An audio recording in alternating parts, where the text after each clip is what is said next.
नमस्कार, मी संतोष सुतार आणि आपण पाहतात शेल माझा. चंदगड तालुक्यातील आरोग्य सेवेच्या बाबतीत काही ना काही अडचणी येतात की प्रशासन अडचणी निर्माण करतं. यामुळे चंदगड आरोग्य विभाग कायमच चर्चेत आहे. तालुक्याच्या केंद्रस्थानी व महत्वाचे असणारे प्राथमिक आरोग्य केंद्र अडकूर नंतर माणगावची ओळख आहे. पण एकीकडे आंदोलन झालं म्हणून इथं असलेल्या एका वैद्यकीय अधिकाऱ्यांना तडकाफडकी इतरत्र हलवलं, तर दुसरा रजेवर व तिसरा जिल्हा आरोग्य अधिकाऱ्याच्या आशीर्वादाने येतच नाही. त्यामुळे वैद्यकीय अधिकाऱ्याविना हे केंद्र सुनसान आहे.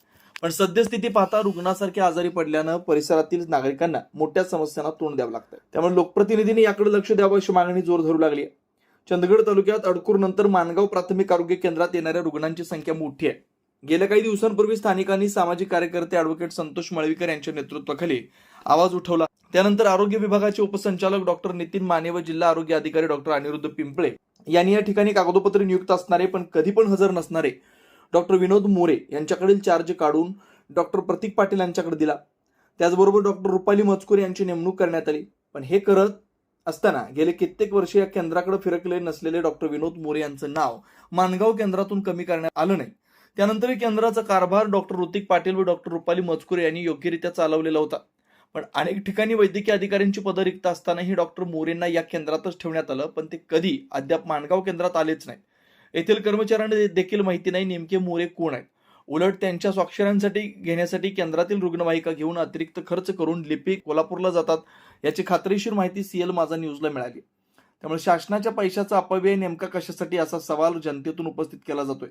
वास्तविक पाहता डॉक्टर ऋतिक पाटील यांची तडकाफडकी हेरे प्राथमिक आरोग्य केंद्राचा चार्ज घ्यायला सांगितल्यानंतर डॉक्टर मजकुरे किंवा डॉक्टर मोरे हे हजर होणं गरजेचं होतं, पण त्यांच्याकडून काहीच हालचाली झाल्या नाहीत.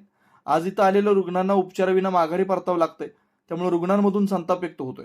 ॲडव्होकेट संतोष मळवीकर यांनी आवाज उठवल्यानंतर हेरे प्राथमिक आरोग्य केंद्राला वैद्यकीय अधिकारी मिळाले हे चांगलंच आहे. यापूर्वी देखील माणगाव आरोग्य केंद्राबाबत त्याने आवाज उठवला, पण त्याची कारवाई झाली का? माणगाव आरोग्य केंद्रात त्याने आवाज उठवल्यानंतर डॉक्टर मोरे यांना माणगाव केंद्रातून हटवण्याचं त्यांना दिलेलं आश्वासन जिल्हा आरोग्य अधिकारी डॉक्टर पिंपळे यांनी पाळलं का? त्यानंतरही ते वैद्यकीय अधिकारी केंद्रात येण्याऐवजी कोल्हापुरातून पदभार हाताळत आहेत. मग त्यांना नेमका कोणाचा आशीर्वाद आहे याविषयी उलटसुलट चर्चा सुरू आहे. एकंदरीत पाहता अधिकाऱ्यांच्या मनमानी कारभारात चंदगड तालुक्यातील विस्कळीत आरोग्य सेवेमुळे सर्वसामान्य जनता मात्र भरडली जाते.